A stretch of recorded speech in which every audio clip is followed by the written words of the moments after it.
So, this piece, which is so unusual, Janet, tell me a little bit about it. Okay.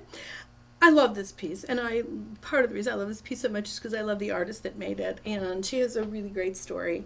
The artist that made this piece, her name is Mary Tafoya, and she comes from the Santo Domingo Pueblo.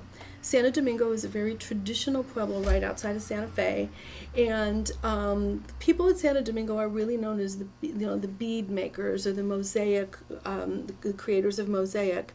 Mary, this is obviously a contemporary piece that was just made, and I go to her home and buy her jewelry from her. I met her at a show, and we became instant friends.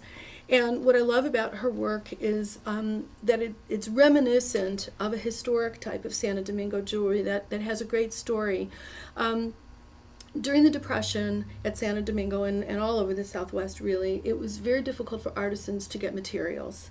They had no money. Wow. They were really struggling. Times were very hard. Wow. And so they used something called found objects. And so they were actually making their mosaic jewelry out of things like trays from Woolworths. They were making them out of plastic knives and forks. They were making them out of the casing of car batteries and cutting these things up and putting together designs and making jewelry out of them.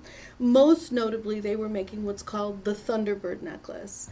And so for years and years, so these were the Depression era Thunderbird necklaces from Santo Domingo Pueblo, and for years and years, these were sort of considered, junk jewelry, I guess, sold for $1 back in the 30s and 40s, and not considered really high quality or collectible native jewelry.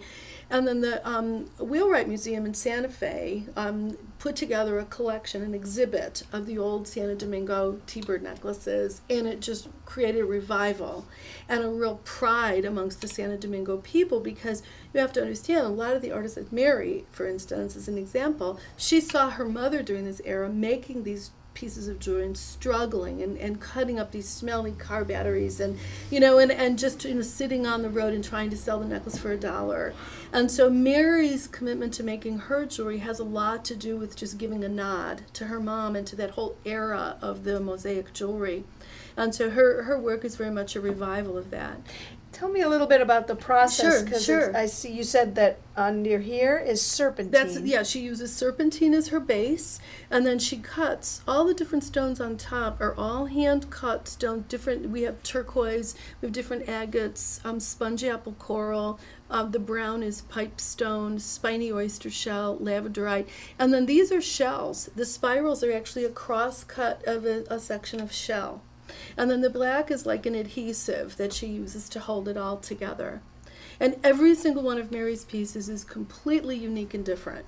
So they're truly one-of-a-kind pieces of contemporary Santo Domingo jewelry with an influence from a time that was an important time in their culture. So when she creates this mosaic piece, for example, are the 3 spirals, are they a symbol of something to her, or are they it's just about the design? It's about the design. Okay. Back when they were making them in the Depression, would they try to insert symbolic references, or? Well, I think it was just the fact that the overall design was a Thunderbird. I don't have one to show you here at the gallery, but it's naturally like a big, Thunderbird with a bird at the bottom. And so, but I think Mary's are more, they're, abstract designs using the materials that, she has. I've been to her workshop, and she's just got piles of shell and piles of stone and just cuts and puts them together and creates, she's inspired and creates a beautiful one-of-a-kind design. That's beautiful. And then what's next to it is what we more typically associate with Santo Domingo jewelry. Again, the Santo Domingo artisans are masters at making hishi beads and cutting shell and creating just amazing beads out of turquoise and coral So they would have cut these beads? In this case, they would make these little individual slabs, like take a piece of turquoise and cut it into a slab and then grind it down and polish it, so each one of these would have been hand done. Wow, this make is so beautiful. A little slab, and you often see these little slabs colors, made into ear. Yeah, this is the colors beautiful. are just they are just so beautiful and we so have sunny. Red coral in between. Right.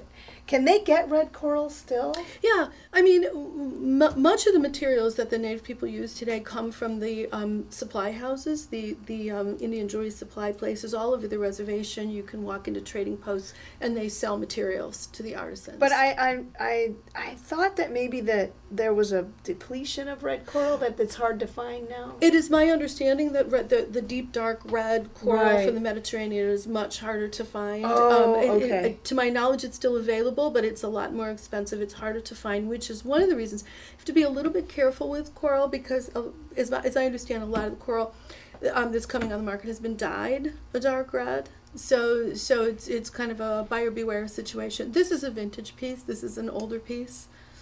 When was this piece, do you think? Well, I got it from a collection of the person that purchased it. The person that brought it to me thought that their family member purchased it probably in the 50s or 60s. So It's back in the, beautiful. yeah. I love it.